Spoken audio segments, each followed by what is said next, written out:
네, 반갑습니다. 우리 그동안 수요예배를 통해서 지난주까지는 사도행전에 대해서 계속 나눠왔어요. 근데 지난주 사도행전이 마무리가 됐고 이제 앞으로 우리는 수요예배를 통해서 성품이라는 주제를 가지고 좀 얘기를 해보려고 합니다.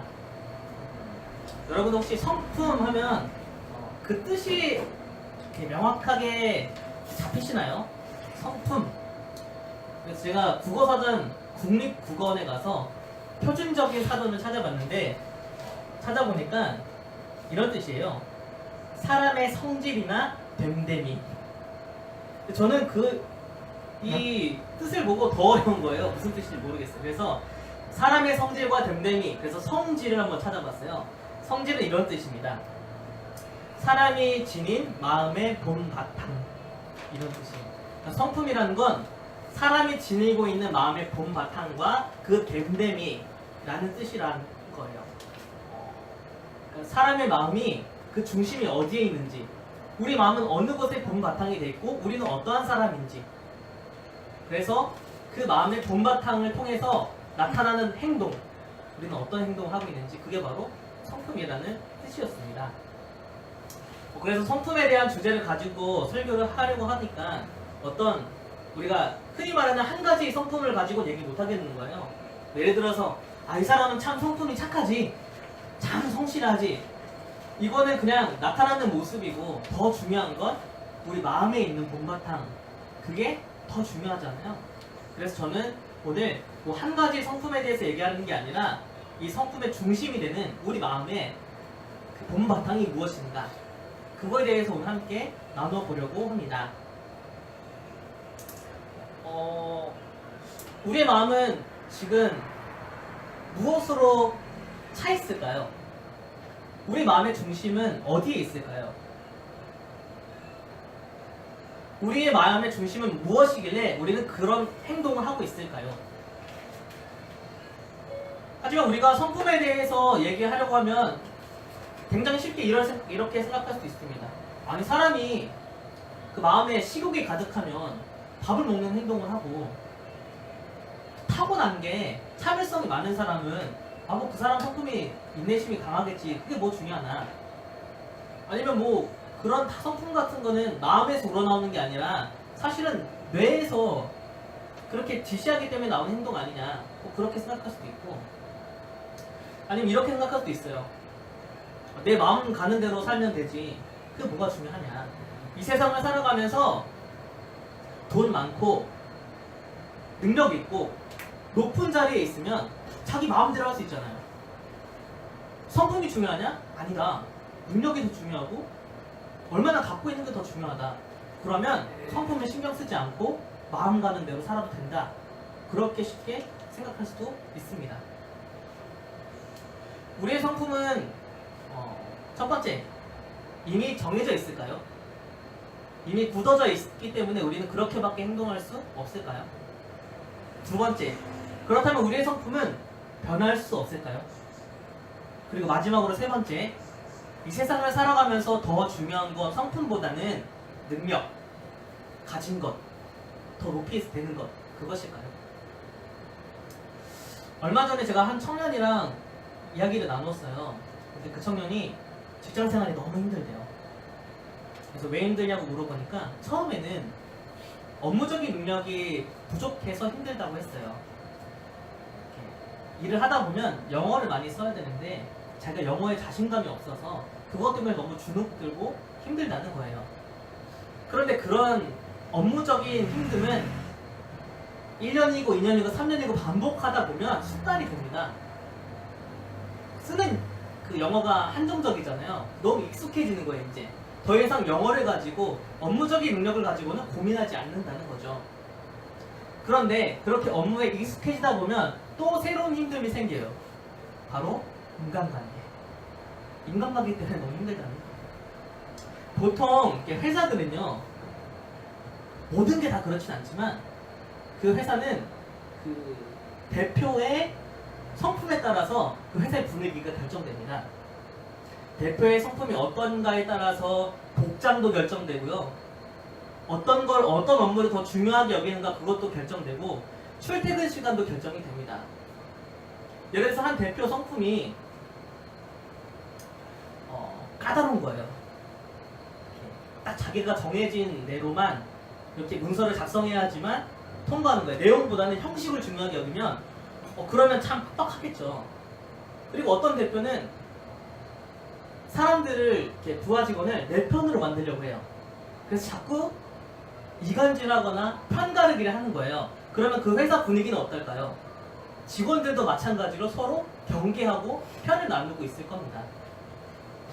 또 어떤 대표는 여름에도 딱 긴팔 정장에 넥타이를 딱 메고 출근해야 된다면 그 직원들은 청바지 입고 출근하기 어렵겠죠.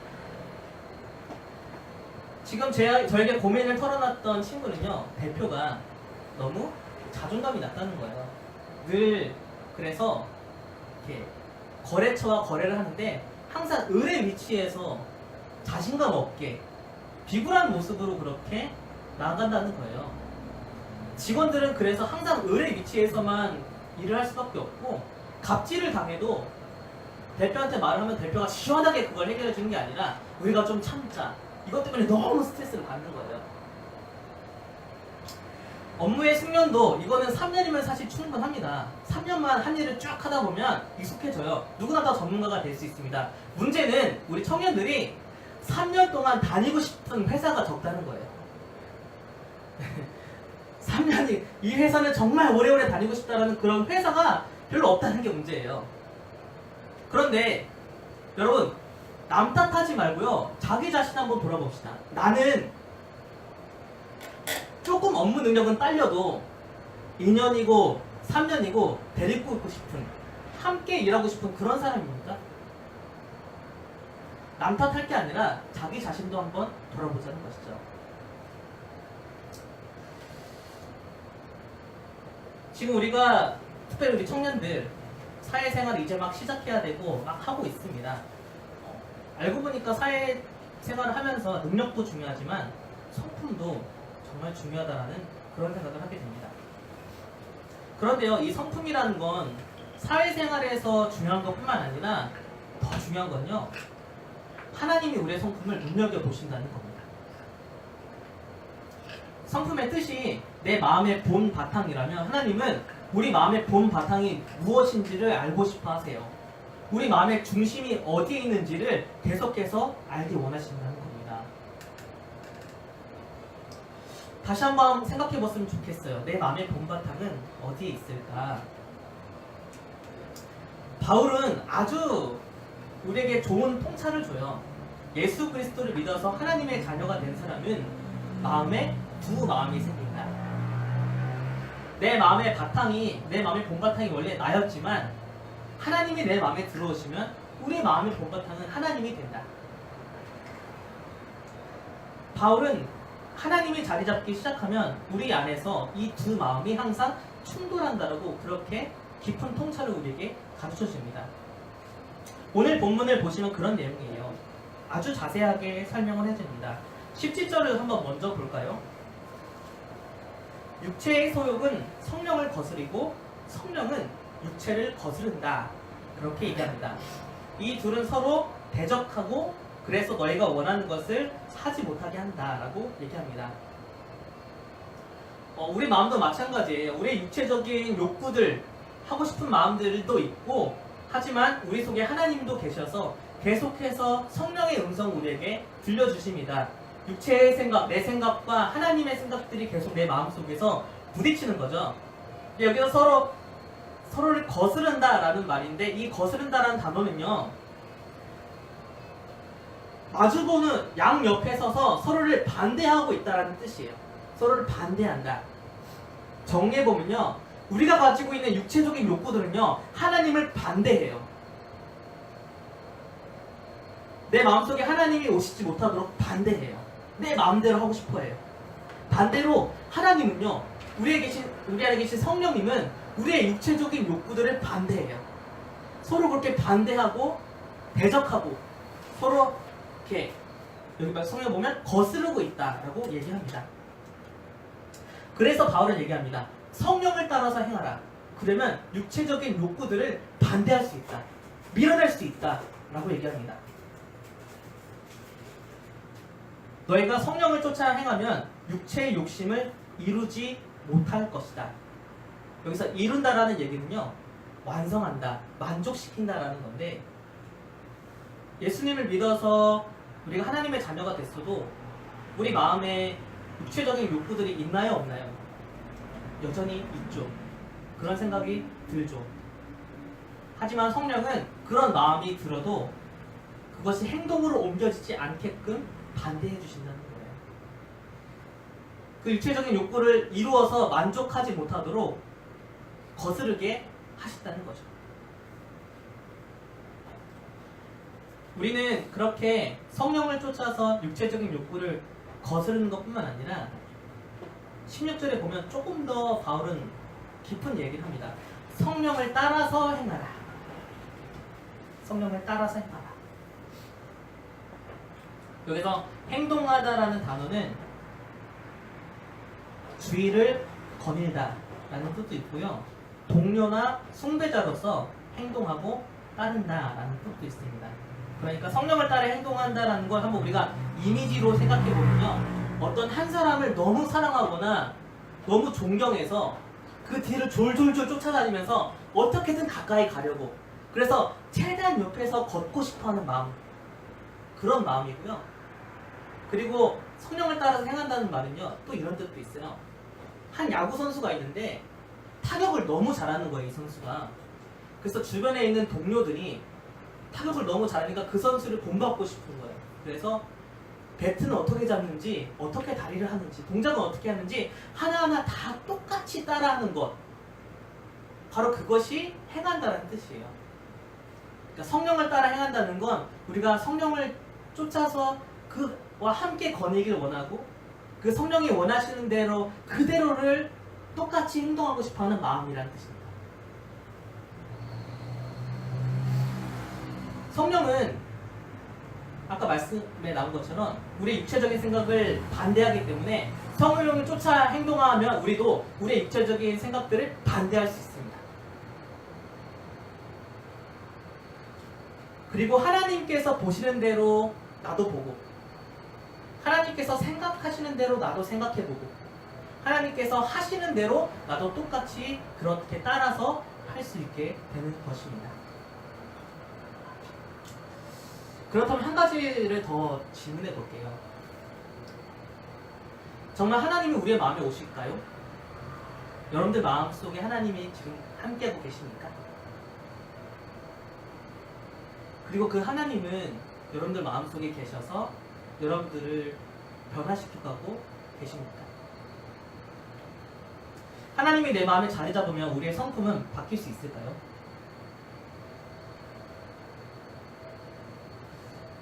저는 고등학교 3학년 때 예수님을 믿었어요. 그렇기 때문에 예수님을 믿기 전에 이미 너무 많은 것들이 제 안에 쌓였었어요. 제 성품이 어느 정도 결정이 된 거죠. 근데 예수님을 믿고 나서 제가 참 여러 가지가 많이 변했는데 저도 몰랐던 변화가 하나 있었어요. 제가 예수님을 믿기 전에 고등학교 2학년, 3학년 때도 여전히 글을 쓰는 걸 좋아했고요. 지금도 글 쓰는 걸 되게 좋아해요. 제가 어느 날 한 2년 전인가 3년 전인가 제가 썼던 글을 정리하고 싶은 거예요. 그래서 종이로 놔두면 잃어버리니까 미니홈피 있죠? 거기다가 다 이렇게 기록을 해놓으려고 옛날에 썼던 글을 이렇게 찾아봤어요. 근데 고등학교 2학년 때 썼던 글이 시가 한 100편 되더라고요. 그래서 제가 글 쓰는 거 정말 좋아했어요. 그걸 하나하나 읽어보는데 도저히 못 읽겠는 거예요. 이거는 내가 쓴 게 맞나? 이게 너무 수준이 낮거나 웃겨서가 아니라 너무 우울한 거예요. 제가 아직도 기억에 남는 시가 하나 있어서 한번 소개해주려고 하는데요. 추운 겨울날이었어요. 너무 추워서 손가락 끝에도 고드름이 얼 정도로 너무 추운 그런 겨울날. 그래서 손을 주머니에 집어넣는데 주머니에 딱 손을 집어넣으면 주머니에 물건들이 있잖아요. 근데 이거 물건들은 이렇게 꺼내서 보지 않아도 이렇게 만지기만 해도 어떤 물건인지 알잖아요, 우리는. 근데 이 물건이 어떤 물건인지도 아는 것뿐만 아니라 그 물건에 연관된 이게 안 좋은 기억들이 막 떠오르는 거예요. 그래서 너무 그런 기억들을 되뇌고 싶지 않아서 다시 손을 딱 꺼냈어요. 그래서 손을 딱 쳐다봤는데 내 생명성이 너무 짧다. 이걸 느낀 거예요. 그냥 쉬어요. 그렇게 썼어요. 이해를 하지 못하겠는데 그냥 너무 우울하고 암울하고 희망도 없고 너무 비관적인 그런 글들이 너무 가득한 거예요. 제가 그걸 그래서 버려버렸어요. 다. 저는 그 고등학교 2학년 때 그 야자실에서 그 밤에 야자실에서 앉아서 글만 썼어요. 공부하지 않았어요. 왜냐면 주변이 가난했기 때문에 대학을 갈 거라는 생각을 전혀 하지 못했어요. 대학을 갈 거라고 생각하지 않는 고등학생이 곧 학교를 다니는데 어떤 의미가 있을까요? 나는 공부를 해도 대학을 못 가는데.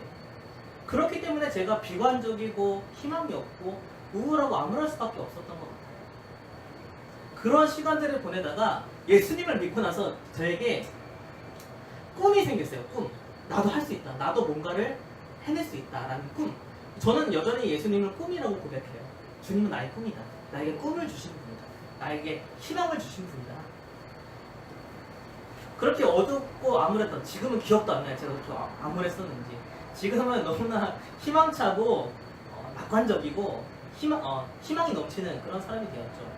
저는 그래서 확신해요. 주님이 오시면 내 삶은 변할 수 있다. 주님이 내 마음에 자리 잡으시면 내 삶은 달라질 수 있다. 하나님의 눈으로 나를 보게 되고, 그래서 나에게서 희망을 찾고, 하나님의 눈으로 내 미래를 바라보고 나의 앞길을 바라볼 수 있게 된다. 우리 마음의 중심이 어딘가가 되게 중요해요. 내 육체적인, 내 인간적인 마음이 아니라 하나님으로부터 내 마음을 시작하면 우리의 삶도 우리의 행동도 달라질 수 있다는 것입니다. 여러분도 그렇게 내 삶이 달라질 수 있을 거라고 믿으시나요? 내 마음을 하나님께 주면서. 바울은 오늘 본문을 통해서 하나님이 반대하시는, 하나님이 정말 싫어하시고 반대하시는 육체적인 욕구가 뭔지 우리에게 그 목록들을 소개해주고 있습니다. 우리 마음에 지금 이제 앞으로 얘기할 이런 마음들이 자리 잡고 있다면, 이 마음에 사로잡혀 있다면 우리의 마음의 본바탕은 하나님이 아니라 우리 육체적인 욕구다라는 뜻입니다. 먼저 육체적인 욕구가 이렇습니다. 성적인 욕구가 3가지가 나오는데요. 음행과 더러운 것과 호색. 이런 마음에 사로잡혀 있다면 우리 마음속에 하나님의 자리는 없는 겁니다. 종교적인 부분에서도 3가지가 나와요. 우상숭배, 주술, 이단. 그리고 인간관계에 관련된 게 6가지가 나옵니다. 원수 맺는 것, 분쟁, 시기, 분냄, 방짓는 것과 분열. 인간관계에서 우리가 이런 행동을 하고 있다면 지금 우리 마음의 중심이 하나님이 아니라 우리의 육체적인 욕구에 사로잡혀 있다는 뜻입니다. 마지막으로 우리 개인적인 삶에 관련된 부분이 3가지가 나옵니다. 투기와 술 취함과 방탕함. 우리는 이러한 것들이 우리의 삶을 얼마나 갉아먹고 있는지를 너무 잘 알고 있습니다. 그리고 이 15가지 중에서 특별히 투기, 술 취함, 방탕함은 나뿐만 아니라 우리 가족들의 삶까지도 파괴할 수 있다는 것을 우리는 너무 잘 알고 있습니다. 여기 나오고 있는 15가지 중에 여러분 혹시 정말 놓치고 싶지 않은 것 있으신가요? 이거 내가 절대 포기하지 못하겠다. 이거 내가 간직하고 싶다. 나는 사회생활 하는데 이게 나에게 더 중요하고 이거를 잘하면 오히려 더 사회생활을 잘할 수 있다라고 생각하는 것이 있습니까? 만약 그렇다면, 만약 거기에 사로잡혀 있다면 우리의 마음의 본바탕은 하나님이 아니라는 거예요. 하나님의 자리가 없다는 것입니다. 근데 더 중요한 건 뭐냐면 한번 실수로 그럴 수는 있어요. 그런 일을 할 수 있는데 문제는 이러한 육체적인 욕구들이 하나님을 반대한다는 게 문제예요. 하나님이 자리 잡지 못하게 밀어낸다는 게 그게 문제입니다. 그럼 반대로 성령의 열매가 무엇인가? 바울은 9가지 열매를 우리에게 소개해주고 있습니다. 사랑과 희락과 화평, 오래 참음, 자비, 양선, 충성, 온유, 절제.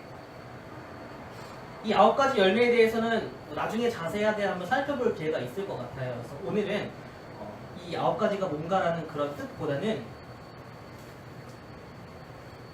아주 중요한 게 있는데, 성령의 열매는, 성령이 우리 속에 함께 하실 때 나타나는 열매는 성품으로 나타난다는 게 중요합니다.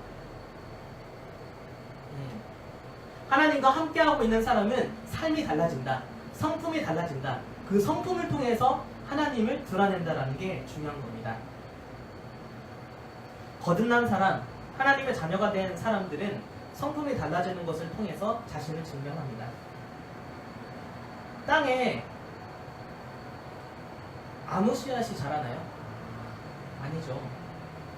처음에는 줄기가 나오고 싹이 나오고 줄기가 나오는데 줄기만 나올 때는 그게 어떠한 나무인지 알지 못해요. 하지만 꽃이 피고 열매가 맺기 시작하면 그 열매를 통해서 이 나무가 뭔지 알게 되는 거죠. 그것처럼 이 사람의 됨됨이가 참 사랑이 넘친다. 이 사람은 누가 봐도 너무 기쁨이 넘치고 사람들에게 기쁨을 준다. 온유하고 절제하는 마음이 강하고 뭐 그런 사람을 보면 이 사람 안에 뭐가 심겨져 있을까요? 하나님의 생명이 심겨져 있기 때문에 그러한 성품이 나타나는 거죠. 하지만 우리는 반대로 이렇게 생각할 수 있어요. 그러면 예수님을 믿지 않는데도 사랑이 넘치는 사람이 있지 않냐? 그 사람은 어떻게 생겼냐? 예수님이 믿지 않아도 절제도 잘하고 온유한 사람이 있는데 자비로운 사람이 있는데 그 사람은 뭐냐 도대체? 이렇게 생각할 수 있어요. 바울이 얘기하는 이 성령의 9가지 열매는요, 하나님의 거예요. 하나님이 만드신 거예요. 사랑도 원래 우리에게 있었던 게 아니라 하나님이 만드신 거예요.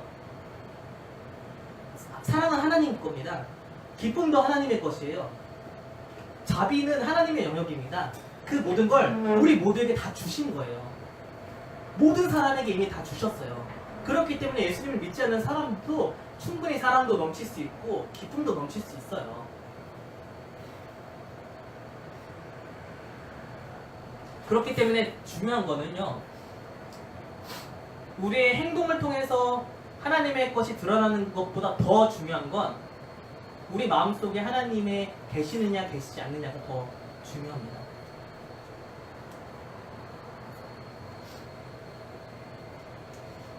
어떤 사람들은 도덕적인 자기의 행동에 만족하거나 좋은 성품에 만족해서 하나님을 필요로 하지 않는 사람도 있습니다.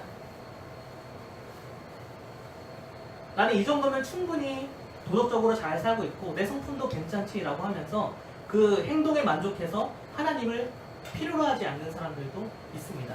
나 자신을 믿는 거죠. 하지만 우리가 기억해야 될 것은 성품이나 행동이 중요하다 하더라도 그것이 결코 우리를 구원하지 못한다는 거예요. 성품이 변하는 것을 또 중요하지만 그것보다 더 중요한 건 우리가 예수님을 우리의 구주로 마음속에 영접하는 것입니다. 성령이 우리 안에 거하시는 것입니다. 우리의 마음의 바탕을 하나님께 두지 않으면 어떻게 될까요? 그렇다면요, 우리의 인간적인 욕구를 우리는 결코 반대할 수 없습니다. 약간의 의지와 어느 정도의 그 추진력을 가지고 그러한 육체적인 욕구를 하나님 없이도 반대할 수 있고 하나님 없이도 충분히 사랑이 넘치게 자비롭게 행동할 수는 있어요. 약간의 의지와 자기의 능력으로. 하지만 결코 우리 마음속에 하나님이 중심이 되지 않으면 우리는 어떠한 마음을 쳐낼 수 없다면 내 삶에 하나님은 필요 없다라는 마음을 쳐낼 수 없어요. 나는 나를 믿어. 하나님 믿지 않고 나를 믿어. 나 하나로 충분해. 내 스스로 힘으로 이 세상을 살아갈 수 있다라는 그 마음을 쳐낼 수 없다는 게 문제예요. 그렇기 때문에 성품에 대해서 우리가 앞으로 나누기에 앞서서 더 중요한 것은 우리의 마음의 중심이 무엇인가, 내 마음이 무엇으로 가득 차 있는가, 내 마음의 본 바탕이 무엇인가를 다시 한번 생각해 보는 게 더 중요하다는 것입니다. 마지막으로 또 한 가지 생각해 볼 문제가 있습니다. 예수님을 믿지 않는 사람들도 예수님을 닮아가려고 존경해서 그렇게 행동하는데 그 앞에서 우리는 부끄러워할 줄 알아야 된다는 겁니다.